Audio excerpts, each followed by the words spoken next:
Good morning, Carmel. I'm Ashlyn Waters. And I'm Ilana Alvera for live morning announcements. Today is Monday, April 21st. Please stand for the Pledge of Allegiance and remain standing for a moment of silence. I pledge allegiance to the flag of the United States of America and to the republic for which it stands, one nation, under God, indivisible, with liberty and justice for all. You may now be seated. Starting off the show with some breaking news, Pope Francis has passed away just one day after giving his last blessing on Easter Sunday. He died this morning at 88 years old in his home in Vatican City. He was Pope for 12 years. The Pope's Camerlengo, Kevin Farrell, will carry out his duties confirming his death and sealing the Pope's personal residence. He will also lead up the funeral proceedings, which will take place in 4 to 6 days in St. Peter's Square. The death of a pope sets in motion a series of time-honored rituals. Eligible cardinals eventually vote for a papal successor in the Sistine Chapel, and the world will watch for white smoke, which means a new pope has been elected. Moving on to news from the weekend, the Pacers had a win over the Bucks in Game 1 of the first round of the NBA playoffs. They play again tomorrow night back at Gamebridge. We have a lot to cover in sports, including some breaking news. Let's go over to Jamie for your latest sports update. What's up, Greyhounds? I'm Jamie Wack here with your CHTV sports update. In breaking news, girls basketball hires new head coach Jessica D'Armilio. D'Armilio is stepping down from head coach position at Franklin College to come to the Lady Hounds this year. Athletic Director Jim Inskeep says, "We are excited for Jessica to lead our program and work with our student athletes. She has great energy and is ready to make an impact in our current Greyhounds and younger players in our school district." Coach D'Armilio will begin her coaching responsibilities immediately and will be teaching at Carmel High School in the fall. Moving from the court, boys track completes in their first meet this evening at Westfield at 5:30. This meet will be between the Hounds, Rocks, and Noblesville Millers. Let's see what else is going on in the track video with Brendan Melby. My name is Kiefer J, and I run the 1600. I'm Josh Melby. I run the 100 and 400. I'm Josh I, and I run the 100, 200, and the 4x1. For me, my big goal this year is to go all-state. In the 1600 is my goal. My goals for my final senior season is to excel in the 4x4. My goal is this year to make it far in the 4x1, maybe like sectionals or regionals, just make sure I do good, and also run a PR in the 100.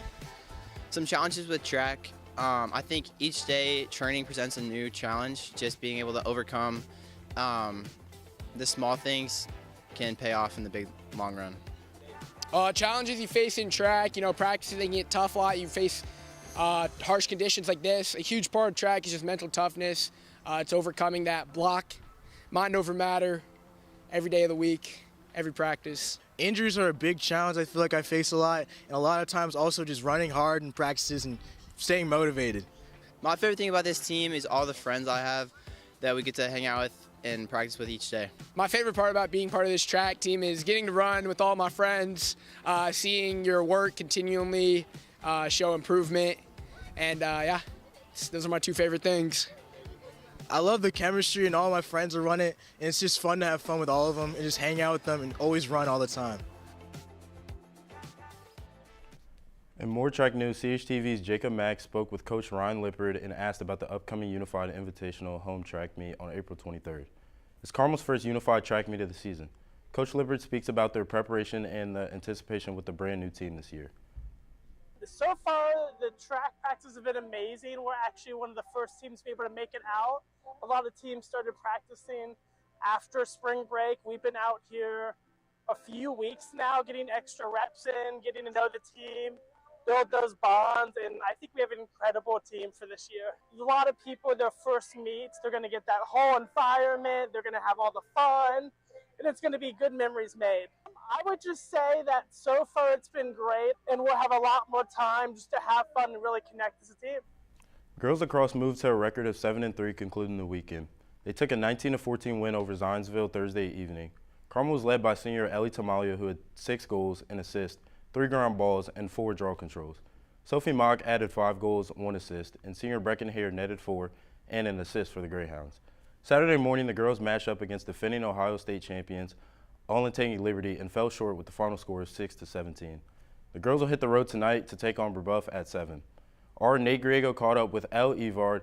Let's see what she said. Then we'll check in with another lacrosse player, Karen Sun, to see what it takes to be a multi-sport athlete. From the beginning of the season, we started at kind of a low place, I'd say. We started like with our fundamentals definitely needed a lot of work, which is something we've been working really hard on throughout the season. And then I think our team chemistry has definitely improved too throughout the season. And then I think just both offensively and defensively, we've come a long way, because we have multiple defenses. Maintaining a busy and healthy lifestyle takes a lot of time, but can have many positive consequences. Today I'll be discussing with Carmel High School student Karen Sun, a sophomore who plays multiple sports in and outside of school, and I'll see what habits she has to maintain her strength and health outside of practices. So all of the activities that I do is I play lacrosse and I play piano, and I also go to the gym and just make sure I keep my homework balanced. During practice, I just make sure I'm focused, and then after practice, I do my homework when I can, or just doing them during SRT. So whenever I can, I go to the gym and just work on my legs and stretches and my running and my arms. Some habits that I have every day is by stretching. I do try to maintain my splits, and my goal is to get all my splits done. So I make sure to stretch and do lunges and planks. Every day I make sure to set little goals for myself, so throughout the week I can have something to look forward to, or just something to push myself every single day. When I was a kid, I used to sometimes have free time, and I didn't like that because I would just sit around and do nothing. But going outside and having something to do every single day really helps me stay moving. As you can see, this busy and healthy lifestyle has many components, but is overall beneficial to Karen's health and well-being, and it could be for yours too. Thank you for watching, and remember to stay healthy. Saturday morning, boys baseball took on Trinity in a doubleheader game on the road. The boys played 2 total games, ending the series 1-1. Trinity took game 1 with a score of 2-0, and in game 2, the Hounds took a major win with a score of 8-0. The boys' next game will be tonight at Hartman Field to match up against Westfield. Lastly, in Carmel sports, girls tennis looks to move their record to 3-0 as they will go head-to-head against Plainfield tonight at 5 with a home court advantage. That's all I've got for your CHTV Sports Update. Now let's send it back to the hostess with Ashlyn and Elon. Thanks for the updates, Jamie. Moving on, the Ice Bucket Challenge has made a major comeback. Originally, the challenge was started to spread awareness about ALS in 2014. It has now seen a resurgence on Instagram, this time supporting the USC Mind Club in their efforts to spread awareness about mental illness and suicide prevention. Switching over to some awesome music news. Pop star Ed Sheeran made his Coachella debut on Saturday. Sheeran was announced as a surprise lineup artist when the set times of the festival were released 2 weeks ago.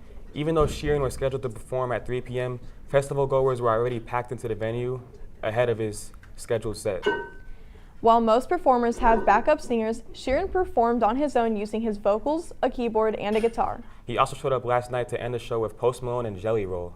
Well, that's all the news we have for you today, Greyhounds. Now let's head over to in-studio announcements before dailies. Good morning, Greyhounds. Blood drive signups are available through tomorrow. Make sure to sign up to do the blood drive on Friday. And if you're signed up for a blood drive spot, make sure to check what time you are going to make sure that you are there to donate blood. And in other news, Senate and class office candidates can find the application for next year's elections on the CHS website under news items. There's a mandatory call-out meeting this Friday in Greyhound Station right after school for those positions. Finally, voting for student body president and speaker of the House begins Wednesday at 8:30 a.m. and will end Friday at 3:30. Voting will be in the Senate bio and on the CHS website. Back to the studio. Now, before daily announcements, we would like to say happy birthday to everyone listed below. Happy birthday, everyone. Now on the daily announcements. The CHS Spring Blood Drive is next Friday, April 25th in the CHS Fieldhouse. You can sign up through the link in Carmel Senate's Instagram bio or get the link during lunch this week. Senators will be signing up students during all lunches today and tomorrow. Do you want to collaborate with your peers to design and hold a fundraiser for hygienic needs in less privileged schools in Indiana? Want to help bring about acceptance concerning mental health? 8. Encouraging individual growth and health together has their next meeting today in H205. The Carmel boys volleyball team is hosting their annual Pack the House night tonight at 7 p.m. The first 50 students in attendance will have a chance to win raffle prizes, gift certificates, and even compete for a grand prize in a special serving competition between sets 2 and 3. Come out, show your support, and help us pack the house. Are you interested in the medical field or just simply have a love for science? The Biomedicine Club has its next meeting after school Tuesday, April 22nd in H313. Join us for hands-on labs, volunteering, and leadership opportunities, and lots more. Interested in writing poetry or just want to join a community of poetry lovers at CHS? Italic is the perfect club for you. Our April meeting is this Wednesday, April 23rd after school in H105. There will be snacks. More announcements can be found by scanning the QR code. That's all we have for you guys today, Greyhounds. But stay tuned post-show for interviews with potential speakers of the House and student body presidents.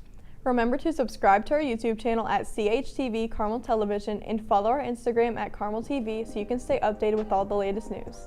Signing off, this has been Ashton Waters and Ilana Alvera for live morning announcements.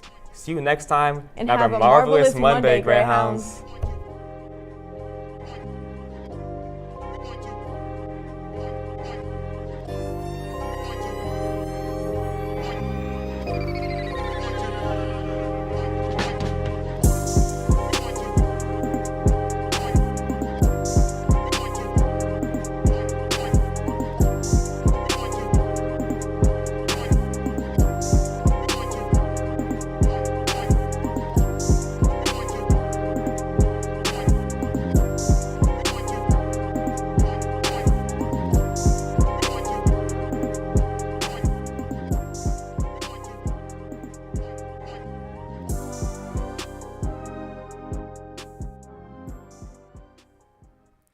Hi, Greyhounds. Speaker of the House and Student Body President elections are this week. My name is Nina Federici, and I'm the current Speaker of the House, but we have our candidates for next year. Can you guys please introduce yourselves and talk about why you want to be Speaker of the House? What's up? My name is Spencer Sell. I'm 6 feet tall. My driver's license says I'm 6'1", and I want to do Speaker of the House because going to my third year of cabinet, I've seen how this organization can impact not only the community, but more importantly, the kids at Riley Children's Hospital. And I want to be able to front run and make big decisions and impact those kids. I'm Claire Wolfgang, and I want to be Speaker of the House because I really enjoyed being a member of House of Representatives in my freshman and sophomore years, and being a part of Cabinet has really given me a new sense of purpose, and I'd love to be the person who spearheads next year. Thank you, guys. What would you change to improve Carmel Dance Marathon and the House of Representatives overall? I would like to change, and every time I talk to someone who has either quit House or is maybe thinking about quitting House, it's all about the cost of events and how they feel like they're paying for a ticket every week. I'd like to make that payment up, have them make that payment up front, and so they can just have like an all sports pass for every event and just show up whenever they would like. To change the environment, I kind of want to make it more of like a chill environment. Some kids feel like they're really pressured to go to House meetings and to attend events. I want to make it more of a fun environment where kids want to show up. And I think we can do that through new events such as a new pickleball tournament that we've been planning up a little bit. So I think that'd be pretty exciting. What is a quality about you that makes you most fit for Speaker? I'd say I'm pretty hardworking. I think I've gotten that from my time playing football and basketball. I've learned that hard work is really important if you want to achieve a task and get something done. I am very organized. I know when I'm doing things, I'm able to get information out in a timely fashion. Everyone will know what's happening in a reasonable time frame, and I think that really helps people know when they want to be there. Okay, and final question. What animal do you feel you most embody and why? I think I most embody a dog because I am loyal, I am happy to be there, and I see the best in all situations. I'd say I'm a lion because I'm the king of the jungle. Thank you both. Now let's move on to student body president interviews.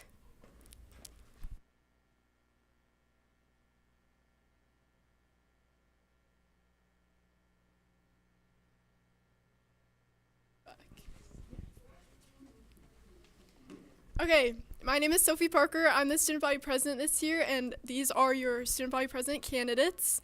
So the first question, can you guys introduce yourselves and say why you are running for student body president? Hi, I'm Solomon Seif. I'm running for student body president because I've put in a lot of effort to Senate, and there are a lot of things that I would like to improve sort of efficiency-wise and viewership-wise that I think are very influential for the future of Senate. I'm Riley Alderman, and I want to run for student body president because it's been a dream of mine since 8th grade, and I feel as though I have a lot of experience and a lot of things to implement into Senate. I'm Caitlin Ho, and I'm running for student body president because I've been involved in student government since 4th grade, and I really love our school, and I want to raise more excitement and engagement at CHS events. Hi, I'm Mathan Lemon, and I'm running for student body president because I've been highly engaged with many aspects of the school, and I know what next year I can do to make CHS 2026 the best year. What qualifications do you have to be student body president? All right. I am a 3-year senator. I've been here since my freshman year. I've been part of the Superintendent Principal Advisory Council for all 3 years, and I've been part of the Executive Council of Dance Marathon, working on different Dance Marathon events and fundraising for 3 years. So I know a lot about just the high school in general and student government, and I do a lot of other stuff like WHJE and DECA, which helps me to know my peers better. Yeah, hi. I'm the current student body vice president, so I've been doing a lot of work just doing leadership positions in Senate. I've also been in Senate my entire high school career. I am a very hardworking student. I'm sure that there is somebody that you know that knows me directly and can advocate for the amount of work that I do and the love that I put in for every single thing that I do. And that sort of just encapsulates the amount of work that I am willing to put into to student body president.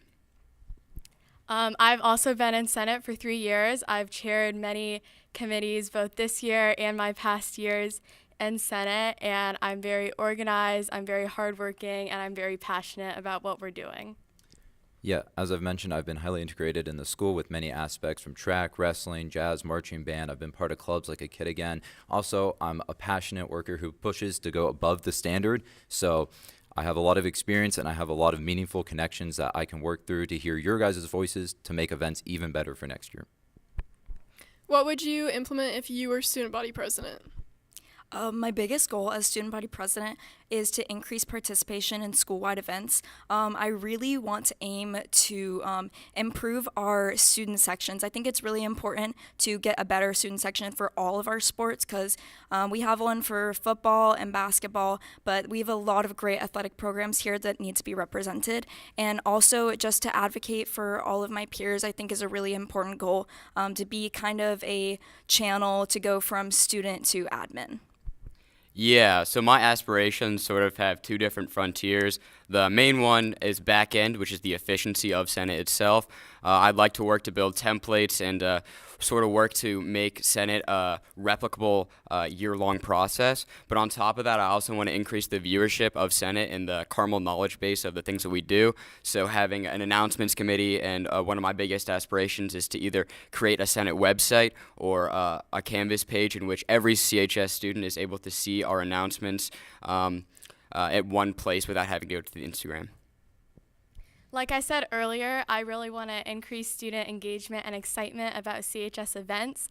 So whether that's having different new booths or performances at our homecoming pep rally or having new activities at the winter formal, just getting students more involved and excited in the Carmel community.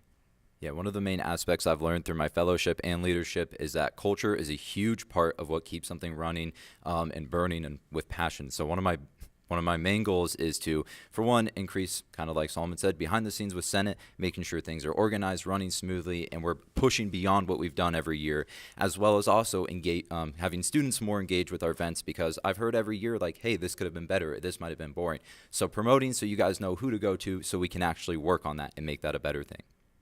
Finally, last question. If you could have one superpower, what would it be and why?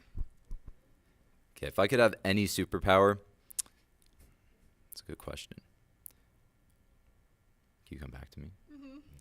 I think mine would be to be able to snap my fingers and be wherever I wanted. I feel like I spend so much time in transportation trying to get places, and I feel like I could be so much more productive if I could just be where I needed to be in that moment. I was thinking the same thing as Caitlin, teleportation, because I'm highly involved and I'd like to be everywhere at once, which isn't possible, but teleportation would make that a lot easier so I can go from one event to the next. Time stop is by far the greatest superpower ever. I mean, you can do teleportation, you can learn anything. It is so overpowered. That is by far what I'm choosing. And I think I have to agree with that. Time stop would be pretty awesome. We all got deadlines, but what if you didn't have to? What if you pause that time? That assignment's not late. 11:59, don't worry, you got all night, all year, all month. Thank you, guys. You can vote starting Wednesday at 8:30 a.m. The voting link will be released. You just have to sign in with your student ID and birthday.